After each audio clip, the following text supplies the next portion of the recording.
In this video we're going to go over steam quality of two-phase systems. So usually in two-phase systems, for these examples, we're going to be going over vapor and liquid. So steam quality is a measure of how much vapor is in a saturated mixture. Saturated vapor would have a steam quality of 100% and saturated liquid would have a steam quality of 0%. So we're going to use this formula for the examples on this page, where we have all the definitions here, and we're given a table of data, so you can probably find this online, but I've copied it here for these examples.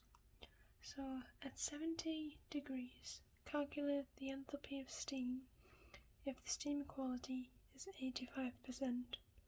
So we're going to apply this equation.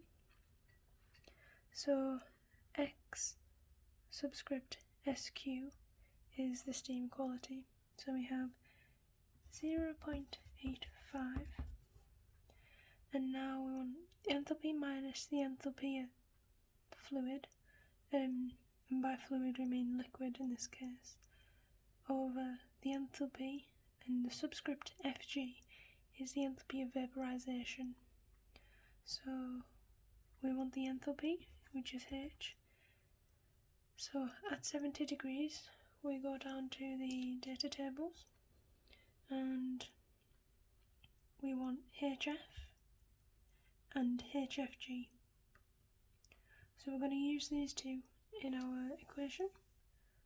So we have 0.85 equals H minus HF, which at 70 degrees is 293 over, these are in kilojoules per kilogram, so not SI units, but just because there's loads of zeros which I don't want to draw out.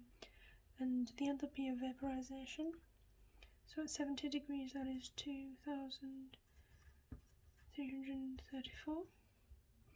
And then to calculate the enthalpy of steam at this steam quality and temperature, we just rearrange to find H. So we would do 0.85 multiplied by 2334 and then plus 293, which gives us 2276.9, and of course we're working in kilojoules per kilogram.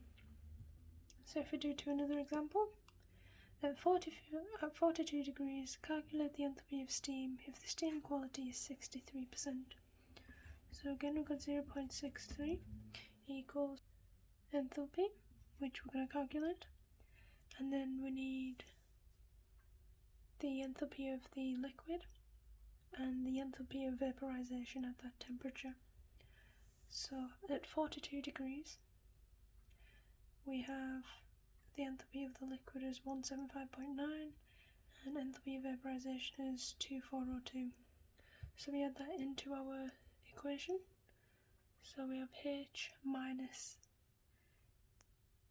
175.9 over 2402. Then we rearrange to find the enthalpy at that steam quality and temperature.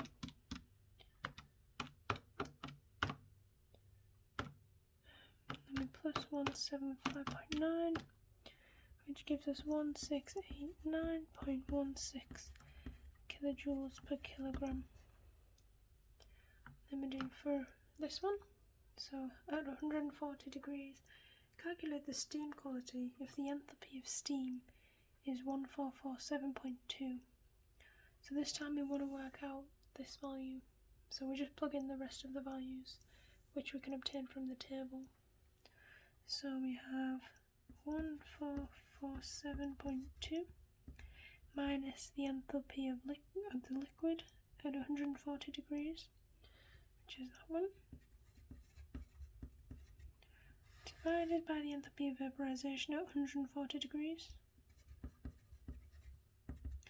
and that is 1447.2 minus 589.2 divided by 2145, which gives us 0.4. So 40% steam quality. if it has that enthalpy.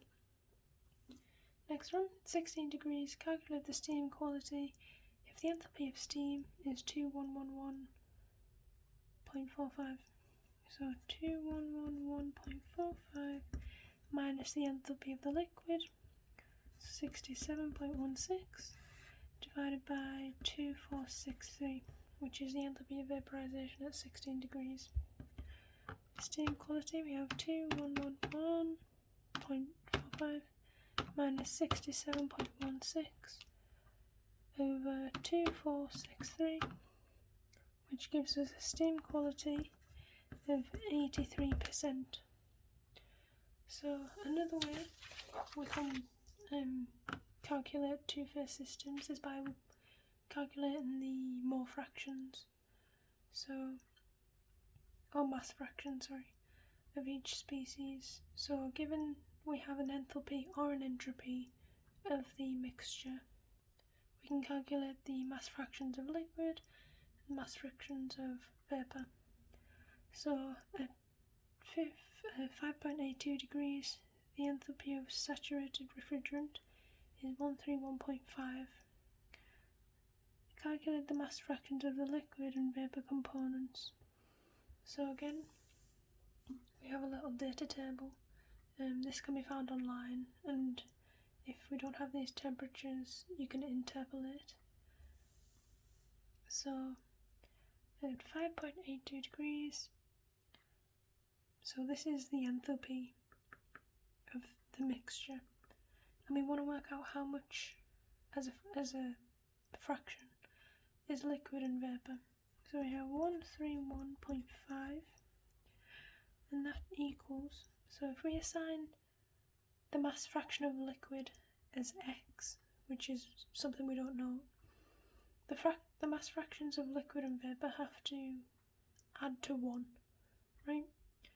Because it's a fraction, like 0.6 and 0.4, for example, they have to add to 1. So the vapor component will be 1 minus x, and then we can solve for x. So 131.5 is the enthalpy of the saturated refrigerant, which is the mixture. So we can multiply by x, which is the mass fraction of liquid, and then we're going to multiply by the enthalpy of the liquid at 5.82, which is 59.72. So 59.72, and then we're going to plus the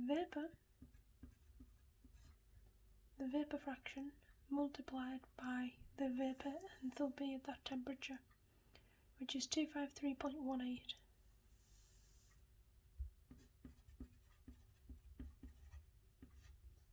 So then all we have to do is solve for x. Because once we have x, which is the mass fraction of liquid, we can easily calculate the mass fraction of vapor. So if we expand the brackets, 59.72x, and then we plus 253.18 minus 253.18x.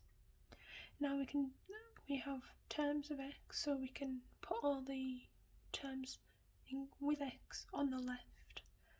So if we put everything on the left, if it has x in it, we have 253.18 minus 59.72.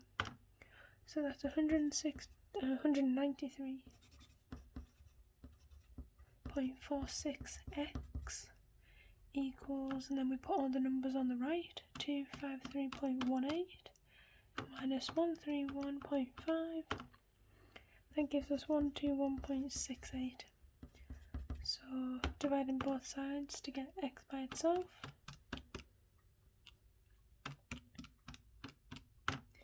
we get 0.6 to 2 decimal places, 0.63. So that's the mass fraction of liquid in the mixture. The mass fraction of vapor is 1 minus this. So 1 minus this is 0.37. And of course, the mass fractions add to 1, which is why we could use that.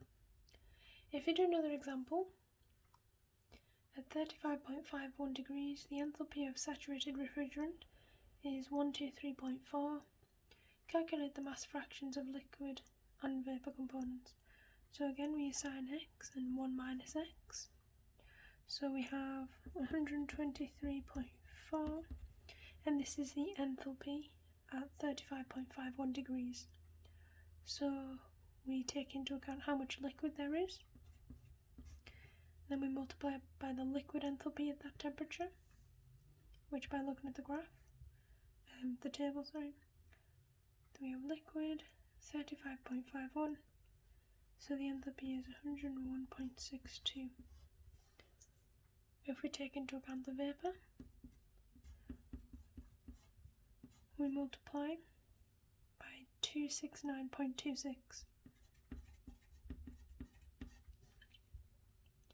and then we solve for x. So we have 123.4 equals 101.62x plus 269.26 minus 269.26x, because we expanded those brackets.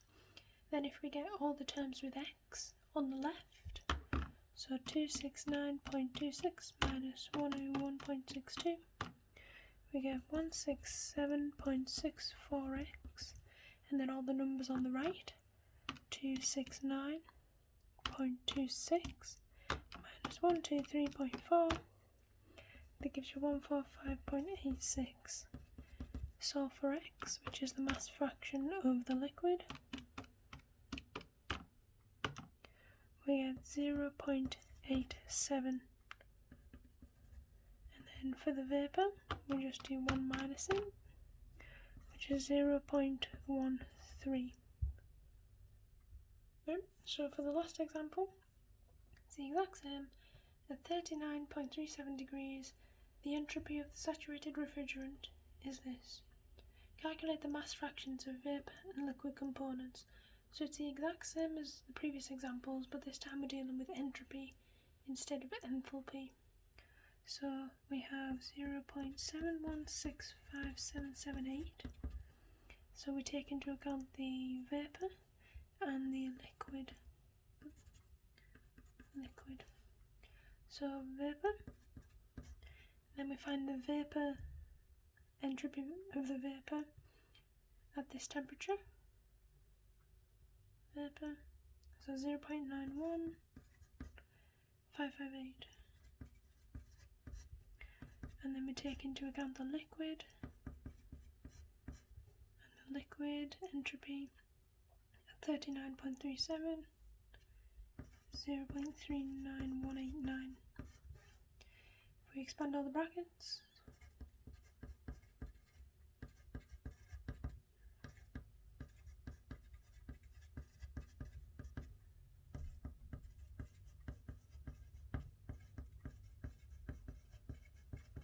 and then collect like terms,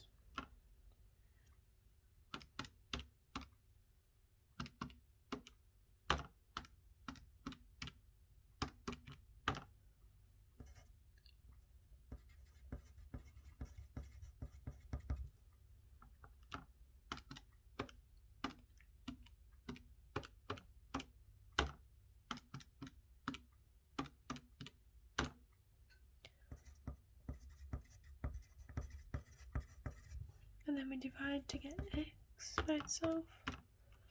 We can calculate the vapour mass fraction, which is 0.62. And of course for our liquid, it's just 1 minus that, which is 0.38. And that's it.